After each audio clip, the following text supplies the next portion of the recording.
भक्तों राधे राधे। जय श्री कृष्णा। पुरुषोत्तम मास की जय। पुरुषोत्तम भगवान की जय। भक्तों पुरुषोत्तम मास चल रहा है। आज पुरुषोत्तम मास का तृतीय दिन है। आप लोग पुरुषोत्तम मास में पूजा पाठ अधिक से अधिक करें और जो भी आप पूजा पाठ दान पुण्य करते हैं आपको उसको कई गुना फल मिलता है। तो आप सभी से मेरा हाथ जोड़कर ये प्रार्थना है कि आप लोग सभी लोग पूजा पाठ और भक्ति से जुड़ी हुई सभी चीजें ज्यादा से ज्यादा करें ताकि आप लोगों को ज्यादा से ज्यादा फल मिल सके। तो आइए, आप लोग पुरुषोत्तम मास में भागवत भी पढ़ सकते हैं, आप लोग रामायण भी पढ़ सकते हैं, आप लोग सुंदरकांड जो भी अच्छे पूजा पाठ है सब कर सकते हैं। इसी तरीके से आइए, भगवत गीता का एक पहला अध्याय आप लोग के सामने हम रख रहे हैं। इसको श्रवण करना। अच्छा लगे तो वीडियो को लाइक कमेंट शेयर, चैनल को सब्सक्राइब करिएगा। आइए चलते हैं। हरे कृष्णा। पुरुषोत्तम मास भक्ति कथा और भगवान के दिव्य संकेतों का वो पावन समय जब श्रद्धा से सुना गया एक शब्द भी मनुष्य के जीवन को बदल सकता है। कहा जाता है कि जब मन सच्ची भावना से भगवान की ओर बढ़ता है तो भगवान भी उसकी ओर 1000 कदम बढ़ाते हैं।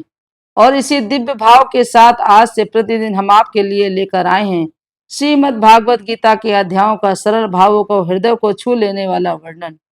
गीता केवल एक ग्रंथ नहीं है, ये स्वयं भगवान श्री कृष्ण के मुख से निकला दिव्य ज्ञान है जो मन को शांति, जीवन को दिशा और आत्मा को भगवान से जोड़ने का मार्ग देता है। इसीलिए कथा आरंभ करने से पहले प्रेम से बोलिए हरे कृष्णा हरे कृष्णा हरे कृष्णा, राधे राधे। आज की कथा हमें लेकर चलती है कुरुक्षेत्र की उस विशाल भूमि पर जहां इतिहास का सबसे बड़ा युद्ध आरंभ होने वाला था। सुबह का समय था। आकाश में हल्की लालिमा फैली हुई थी। सूर्य की किरणें धीरे धीरे धरती को प्रकाशित कर रही थी। परंतु उस दिन वातावरण में कुछ अलग था। हवा में बेचैनी थी, धरती पर कंपन थी, मानो पृथ्वी स्वयं किसी बड़े परिवर्तन की साक्षी बनने को तैयार थी। एक ओर कौरवों की विशाल सेना थी, दूसरी ओर पांडवों की सेना। असंख्य योद्धा, हाथियों की गर्जना, घोड़ों की टापें, विशाल रथ और युद्ध के लिए तैयार वीर। परंतु इसी समय हस्तिनापुर के महल में बैठे राजा धृतराष्ट्र के मन में एक तूफान उठ रहा था। धृतराष्ट्र जन्म से अंधे थे, लेकिन उस दिन केवल उनकी आंखें ही नहीं, उनका विवेक भी मुंह से ढक हुआ था। उनके मन में अपने पुत्रों के लिए अत्यधिक प्रेम था। वे जानते थे कि उनके पुत्रों ने पांडवों के साथ अन्याय किया था।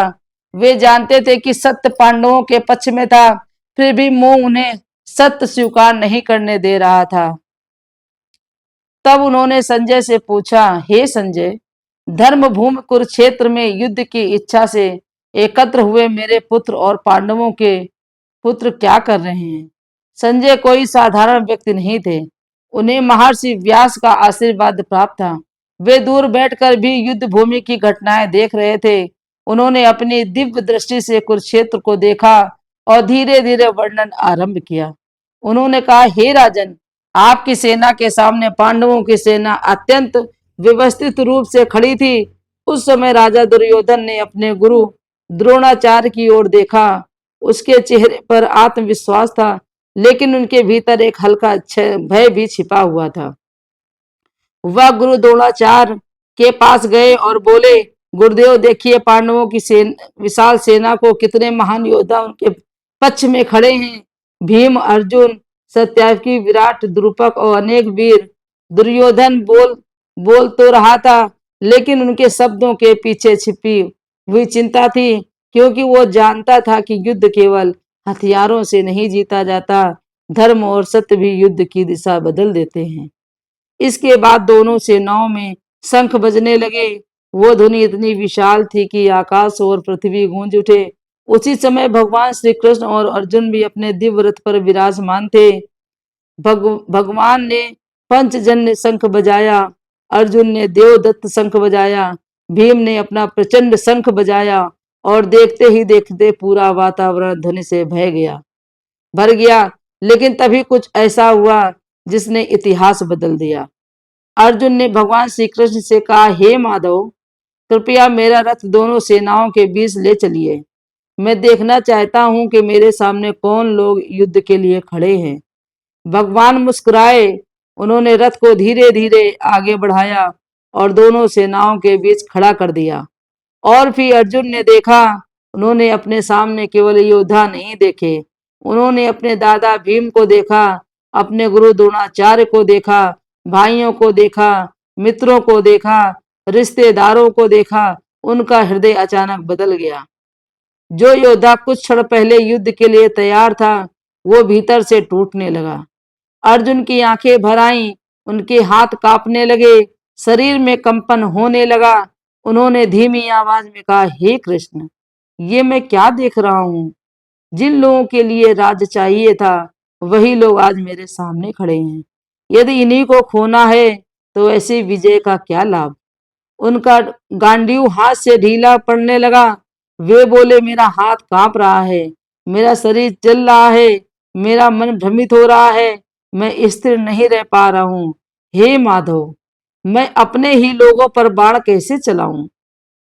उसी क्षण अर्जुन के भीतर युद्ध नहीं चल रहा था, उनके भीतर भावनाओं और कर्तव्य का संघर्ष चल रहा था। और शायद यही जीवन का सबसे बड़ा सत्य है। कई बार बाहर का युद्ध कठिन नहीं होता, आपके घर के भीतर का युद्ध कठिन होता है।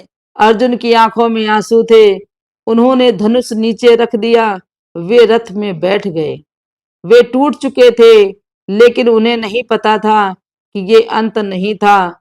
यही वो क्षण था जहां से संसार के सबसे महान ज्ञान की शुरुआत होने वाली थी। आगे भगवान श्री कृष्ण को वो ज्ञान देने वाले थे, जो केवल युद्ध के लिए नहीं, पूरे जीवन के लिए था। इस प्रकार कुरुक्षेत्र की उस भूमि पर एक ऐसा क्षण आया, जहां एक महान योद्धा अपने ही मन के सामने हारता हुआ दिखाई दे रहा था। लेकिन ये हार नहीं थी, ये उस दिव्य ज्ञान की शुरुआत थी, जो आने वाले समय में केवल अर्जुन का ही नहीं, संपूर्ण मानवता का मार्गदर्शन करने वाला है। अर्जुन मौन होकर रथ में बैठ गए। उनके हाथों से गांडी नीचे झुक गया और आंखों में करुणा थी, मन में भ्रम था, हृदय में भारी पीड़ा। वे सोच रहे थे, क्या अपने ही सौ संबंधियों का वध करना धर्म है? क्या राज्य के लिए इतना बड़ा विनाश उचित है? भगवान श्री कृष्ण शांत भाव से अर्जुन को देख रहे थे। उनके चेहरे पर दिव्य मुस्कान थी, क्योंकि वो जानते थे कि ये केवल अर्जुन का दुख नहीं है, ये हर उस मनुष्य का दुख है जो जीवन में भय कर्तव्य के बीच उलझ गया है। तब भगवान धीरे धीरे बोले, हे अर्जुन, ये तुम्हारा शोक उचित नहीं है। जिनके लिए तुम दुख कर रहे हो, वे वास्तव में कभी नष्ट नहीं होते। ये शरीर नश्वर है, लेकिन आत्मा अमर है।